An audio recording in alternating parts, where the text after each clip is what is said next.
నమస్కారం అండి. నా పేరు ఎంజీకే రాజు. నేను అమెరికాలోని ఆర్జియానా రాష్ట్రం ఫినిక్స్ నుంచి మాట్లాడుతున్నాను. ఈ మధ్య తెలుగు రాష్ట్రాల్లో జరుగుతున్న ఈ రాజకీయ చూస్తే ఇక్కడ ఉన్న అమెరికాలో ఉన్న తెలుగు ప్రజలందరూ నవ్వుకుంటున్నారు. ఈ రాజకీయ పార్టీలు తమ పబ్బం గడుపుకోవడానికి చేస్తున్న ఈ రాజకీయ క్రీడను చూసి అసహించుకుంటున్నారు. ముఖ్యంగా ఆంధ్రప్రదేశ్ రాష్ట్రంలోని ఈ తిరుమల వెంకటేశ్వర స్వామి లడ్డు కల్తీ విషయాన్ని వివాదం చేసి రాజకీయ లబ్ధి పొందాలని ప్రయత్నించడం శోచనీయం. ఈ తిరుపతి లడ్డులో కల్తీ జరిగిందని రాష్ట్ర ముఖ్యమంత్రి చెప్పటం, దానికి సాక్ష్యాధారాలు చూపించకపోవటం, టీటీడీ బోర్డు చైర్మన్ అలాగే అక్కడ ఉన్నటువంటి అధికారి వేరువేరుగా ప్రకటనలు చేయడం, ఈ చంద్రబాబు నాయుడు యొక్క ప్రకటనకి అలాగే టీటీడీ బోర్డు అధికారుల ప్రకటనకి పొంతన లేకుండా పోవడంతో ఈ ఎంపీ సుబ్రహ్మణ్య స్వామి చాలా గట్టివాడు, కోర్టు కేసులో చాలా పట్టి ఉన్న సుబ్రహ్మణ్య స్వామి సుప్రీంకోర్టులో పిల్లు వేశారు. అలాగే మాజీ టీటీడీ బోర్డు చైర్మన్ సుబ్బారెడ్డి గారు, ఆయనతో పాటు మన ముగ్గురు కూడా కేసు వేశారు. దీంతో సుప్రీంకోర్టులో వాదనలు జరిగినాయి. ఇక్కడ కూడా ఈ రాజకీయ పార్టీలు ఎవరి తప్పును వాళ్ళు కప్పిపుచ్చుకోవడానికి ప్రయత్నాలు జరిగినాయి. పెద్ద పెద్ద లాయర్ల చేత డబ్బులు విపరీతంగా ఖర్చు పెట్టి దీంట్లో వచ్చిన సుప్రీంకోర్టు నుంచి వచ్చిన జడ్జిమెంట్ని రాజకీయంగా భవిష్యత్తులో వాడుకోవాలని ప్రయత్నించి సుప్రీంకోర్టు అలాంటి ఆటలు ఏం సాగనివ్వలేదు. రెండు పార్టీల యొక్క వాదనలే అన్నారు విని సుప్రీంకోర్టు దేవుణ్ణి కూడా ఈ రాజకీయాల్లోకి లాగటం ఎంత దారుణం అని విచారం వ్యక్తం చేసింది. ఆఖరికి మీరు దేవుణ్ణి కూడా వదలరా రాజకీయంలోకి అని చెప్పడం జరిగింది. ఈ లడ్డులో వాడిన నెయ్యి 2 లారీలు వెనక్కి పంపిస్తామని ఒక వాదన, అంతేకాకుండా ఆ నెయ్యి వాడి లడ్డూలు తయారు చేసామని దానికి సాక్ష్యాధారాలు చెప్పలేకపోయింది. దీంతో సుప్రీంకోర్టు జడ్జిలు ముట్టికలు ముట్టారు. ఏ ఆధారం లేకుండా ఈ ప్రకటన చేయటం ఏంటి? దీనివల్ల ప్రపంచవ్యాప్తంగా ఉన్న కోట్లాది మంది భక్తుల మనోభావాలు దెబ్బతిన్నాయి. కాబట్టి రాష్ట్ర ప్రభుత్వం వేసిన సిట్టు కుదరదని దాన్ని రద్దు చేసి, అలాగని రాష్ట్ర ప్రభుత్వానికి కూడా గౌరవిస్తూ సిబిఐకి సంబంధించిన ఇద్దరు, అలాగే రాష్ట్ర ప్రభుత్వానికి సంబంధించిన ఇద్దరు, ఒక ఫుడ్కి సంబంధించిన ఒక బాగా అందరూ ఫీల్డ్లో అనుభవం వలన 5గురితోటి కమిటీ వేశారు. ఆ కమిటీలు రేపు విచారణ చేయవచ్చు. కానీ ఎన్ని జరిగినా ఒకటి మటుకి ఖచ్చితంగా భక్తులు చదువుతున్నారు.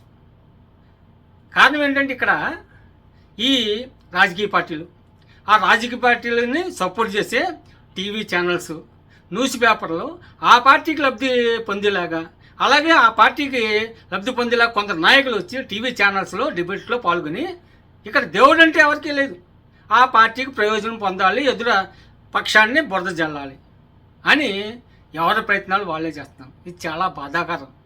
దేవుడి విషయంలో ఇలా చేయడం పుట్టగతులు ఉండవు, ఇమీడియట్గా దీని మీద ప్రభావం చూపి ఎప్పుడోకప్పుడు వెంకటేశ్వర స్వామి దానికి తగిన మూల్యం చెల్లించేలా చేస్తాడు. ఇందులో ఏ పార్టీని సపోర్ట్ చేయట్లేదు. ప్రస్తుత ప్రభుత్వంలో ఉన్నటువంటి తెలుగుదేశం పార్టీ, జనసేన, అలాగే బీజేపీ పార్టీలు, అలాగే ప్రతిపక్షంలో ఉన్న వైఎస్ఆర్సీపీ, వీళ్ళు ముగ్గురు పార్టీలు తప్పు ఉంది. తప్పు ఎందుకు ఉందంటే గత 20-30 సంవత్సరాల నుంచి కూడా తిరుపతి లడ్డుల్లో నాణ్యం లేని సరుకులు సరఫరా చేశారు. అందులో కొద్ది కల్తీ కూడా జరిగినాయి. ఈ కల్తీని ప్రోత్సహించారు ఎవరు? ఈ ఉద్యోగులు, ఎవరైతే సంబంధిత పరీక్షల్లో బాగుందని క్వాలిటీ ఇన్స్పెక్షన్ చేసి ఉద్యోగులు, స్థానిక ఆ రాజకీయ పార్టీ యొక్క నాయకులు. ఇప్పుడు ఏ ప్రభుత్వం అంటే ఆ ప్రభుత్వానికి సంబంధించిన నాయకులు దీన్ని సపోర్ట్ చేశారు. దాంతో ఎంతో దూరం నుంచి దేశం నుంచి ఈ తిరుపతికి వచ్చి ఆ స్వామివారిని దర్శించుకుని ఆ కొన్న పరిస్థితులు వ్యవస్థలో లోపాలను చూసుకుని చాలా బాధపడ్డారు. అందుకంటే ఏం చేయలేరు కదా, చాలా బాధపడ్డారు. అంతేకాకుండా గతంలో నాణ్యమైన లడ్డులు దొరికినాయి, ఇప్పుడు నాణ్యం లేదు అని అనుకోవటం జరిగింది.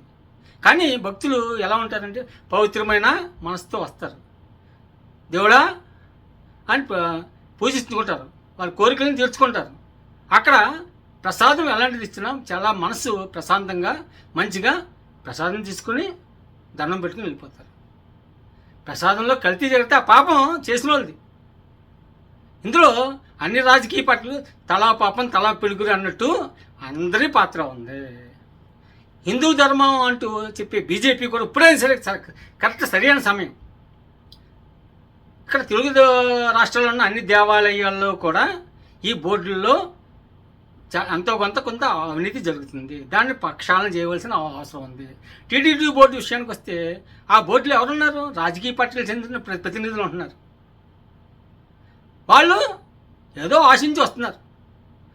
వాళ్ళు చుట్టూరు తిరిగే చిన్న నాయకులు ఇదేదో అదనంగా చూసుకుని ఈ సప్లై చేసే వాళ్ళ దగ్గరికి వెళ్ళి వాళ్ళని బ్లాక్మెయిల్ చేసి వాళ్ళ దగ్గర డబ్బులు తీసుకుంటాం. అలా అధికారులు అక్కడ చూసి చూడనట్టు వదిలేస్తుంతో ఈ తలకాయ పోటు అంతా వచ్చింది.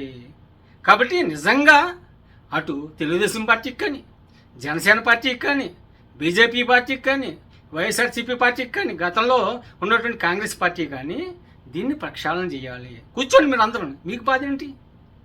మా ప్రజలు మా ఓటర్లు అంటారు కదా, మీ అందరూ మీ ప్రజలు మీ ఓటర్లు వేస్తాం మీకు. కానీ ఈ వ్యవస్థలో లోపం ఉంది. మీరేం చేస్తున్నారు? చేతికి దెబ్బ తగిలితే కాళ్ళకి మందు వేస్తున్నారు. ఎక్కడైనా చేతికి దెబ్బ తగిలితే ఎక్కడ వేయాలి? చేతికే మందు వేయాలి. కాబట్టి ఈ వ్యవస్థలో చాలా లోపాలు ఉన్నాయి. దీన్ని ప్రక్షాళన చేయాలి. దాని గురించి మీరు ఎవరో ఆలోచించారు. మీకు అవసరం లేదు. మీ వాళ్ళు మీ పార్టీ నాయకులు మీ పార్టీ బాగుండాలి. ప్రజలు ఏమైపోయినా మీకు అనవసరం. కాబట్టి కపటి ప్రేమను చూపిస్తున్నారు. ఈ కపటి ప్రేమ మాకు వద్దు. ఈ తిరుపతి లడ్డు విషయంలో జరిగిపోయింది.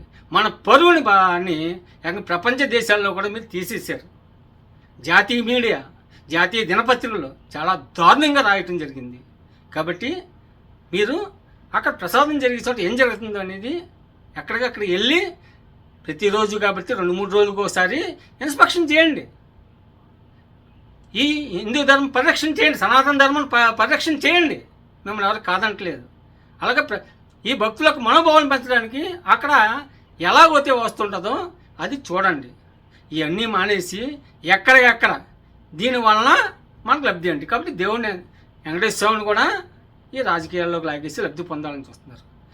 ముఖ్యమంత్రి గారు మీకు నమస్కారం. ప్రతిపక్ష నాయకుడు మాజీ ముఖ్యమంత్రి మీకు నమస్కారం. రాజకీయాలు ఆపేయండి. అలాగే జనసేన హిందూ ధర్మం పరిరక్షణ అంటున్నారు, మీకు నమస్కారం. అలాగే బీజేపీ నాయకులకి ఒక నమస్కారం. మీరు అందరూ కలిపి కూర్చోండి. మీకు అన్నీ తెలుసు. ప్రక్షాళన చేసే దమ్ము మీకుందా? ప్రక్షాళన చేసే దమ్ము మీకుందా? ఆ ధైర్యం మీకుందా? నిజంగా భక్తుల వైపు మీరు ప్రక్షాళన ఉంటారా? అది ఆలోచించుకోండి. ప్రజలందరూ కూడా అన్నీ నిశ్చితంగా పరిశీలిస్తున్నారు. పరిశీలించి ఈ వాస్తవాలు తెలుసు, నవ్వుకుంటున్నారు. కానీ ఇవేవి ఎవరికి తెలుస్తలేదు? రాజకీయ పార్టీలకు తెలుస్తలేదు. వాటిని సపోర్ట్ చేసే టీవీ ఛానల్స్కి, దినపత్రికలకు తెలియదు. ఎన్ని రోజులు మీరు ఇలా మోసం చేయాలి? కొందరిని కొంతకాలమే మోసం చేయగలం, అందరినీ ఎల్లకాలం అనేది మోసం చేయటం అనేది మీ వల్ల కాదు. మిమ్మల్ని పుట్టించిన బ్రహ్మ వల్ల కూడా కాదు. కళ్ళు తెరవండి. తెరిచి ఇటువంటి సంఘటనలు పునరావృతం కాకుండా మన తెలుగువారి పరువుని దయచేసి రోడ్డు మీద పెట్టద్దు. అందరూ నవ్వుకుంటున్నారు. నవ్వుకుంటాం ఏంటి? ఈ తెలుగు రాష్ట్రాల్లో ఎలా ఆఖరి దేవుడికి కూడా అలాగా అని ఎలాగ చేస్తున్నారు. మీలో ఏమాత్రం సీము శత్రు నెత్తులు ఏమన్నా సరే దేవుడు వెంకటేశ్వర స్వామి ఆయన బాగుండాలి అని ప్రజలు కోరుకుంటున్నారు. ఆ వెంకటేశ్వర స్వామి ఆశీస్సులు కావాలని భక్తులు కోరుకుంటున్నారు. హిందువులు పూజిస్తున్నారు. మనకు అంత విశిష్టమైన పేరు ఉన్నటువంటి టీటీడీలో వెంకటేశ్వర స్వామికి పడ్డ మచ్చను తొలగించాలి. సిబిఐ వాళ్ళు వస్తున్నారు. ఏమి జరిగిందో ముఖ్యమంత్రి చంద్రబాబు నాయుడు గారు రాజకీయాలను పక్కన పెట్టి వాస్తవాలను వాళ్ళ ముందుంచండి. జరిగిన తప్పు అంటే ఓకే, నా తప్పుని ఒప్పుకోండి, అంతే తప్ప జగన్ మీద అంతా రుద్దేద్దాం అని చూడొద్దు. అలాగే జగన్ కూడా ఇదే విషయాన్ని రాజకీయ లబ్ధి గురించి వద్దు. నా హయాంలో కూడా, నా ప్రభుత్వ హయాంలో కూడా కొంత పొరపాట్లు జరిగినాయి. దీన్ని మనం సరి చేసుకుందామని కూర్చోండి. మీరు ఉన్నది ఎందుకు? ప్రజలకు సేవ చేయడానికి. ఇదే సేవ, అంతకుమించి మాకేం వద్దు. మీరు ఎవరు అధికారంలోకి వస్తారో అప్పుడు అవకాశం వచ్చినప్పుడు మేము ఓట్లేస్తాం. ఓట్లేసి ఎవరిని గెలిపించాలో మాకు తెలుసు. కాబట్టి ఈ రాజకీయ క్రియలను ఆపండి. వెంకటేశ్వర స్వామి మీద రోడ్డు మీదకి తీసుకురావద్దు. ప్రపంచంలో ఉందా ఈ భక్తుల మనోభావాలను దెబ్బతీయవద్దు. ఈ భక్తులకి మనోభావాలు దెబ్బతీయకుండా వాళ్ళకి గౌరవం ఇవ్వండి. కాబట్టి కళ్ళు తిరగని రాజకీయ నాయకులారా, మేమంత ఎర్రోళ్ళు ఏం కాదు. కాకంబుళ్ళు కథలు చెప్పొద్దు, ఎంతకాలం వద్దు. కాబట్టి ఆపి వాస్తవాలను తీసుకురండి. పీఠాధిపతులు ఉన్నారు, రకరకాల అందరూ నిష్ఠాతులు ఉన్నారు, జడ్జిలని ఈ బోర్డులోకి తీసుకురండి. అలాగే హిందూ ధర్మాన్ని పరిరక్షించాలని బోర్డులోకి తీసుకుని వాళ్ళకి సెపరేట్గా అధికారాలు ఇవ్వండి. మీ రాజకీయ నాయకులు ఎవరో కూడా దానికి దూరంగా. ఆ దమ్ము మీకుందా? చేసి చూపించండి, మాట్లాడద్దు. మనసులో ఓటు పెట్టుకుంటాం, పెద్దల నుంచి ఓటు వస్తాం కాదు. కాబట్టి మీకున్న దేవుడి మీద ఉన్న భక్తిని మీరు చేతల్లో చూపించండి. కాబట్టి ఈ విషయంలో పొరపాటుగా ఏమన్నా మాట్లాడితే క్షమించండి. కాబట్టి మీరందరూ కావాలి, మాకు అన్ని రాజకీయ పార్టీలు కావాలి. మీ అన్ని రాజకీయ పార్టీలు మంచి ఎక్కువ చేసింది, ఏదో లోటుపాట్లు 2-3 ఉంటాయి, దాన్ని మేము కాదనం. కాబట్టి దయచేసి రాజకీయ లబ్ధి గురించి దేవుణ్ణి లాగొద్దు. సుప్రీంకోర్టు మొట్టికాయలు మొట్టింది, సరి చేసుకుని ఈ చంద్రబాబు నాయుడు బాగా చేశాడు, అలాగే జనసేన పవన్ కళ్యాణ్ బాగా చేశాడు, అలాగే బీజేపీ నాయకులు బాగా చేశారు, ప్రతిపక్షంలో ఉన్నటువంటి జగను అలాగే వైఎస్ఆర్సీపీ నాయకులు బాగా చేశారు, మంచి చేశారని ప్రజల మెప్పుని పొందండి, ప్రజల మనసులను గెలవండి. అప్పుడు ఆటోమేటిక్గా మీరు రాబోయే ఎన్నికలు మీరే గెలుస్తారు. కాబట్టి ఎంజీకే రాజు అమెరికాలోని ఆర్జానా రాష్ట్రం నుంచి, ఫినిక్స్ నుంచి మాట్లాడుతున్నాం. Thank you. బాయ్.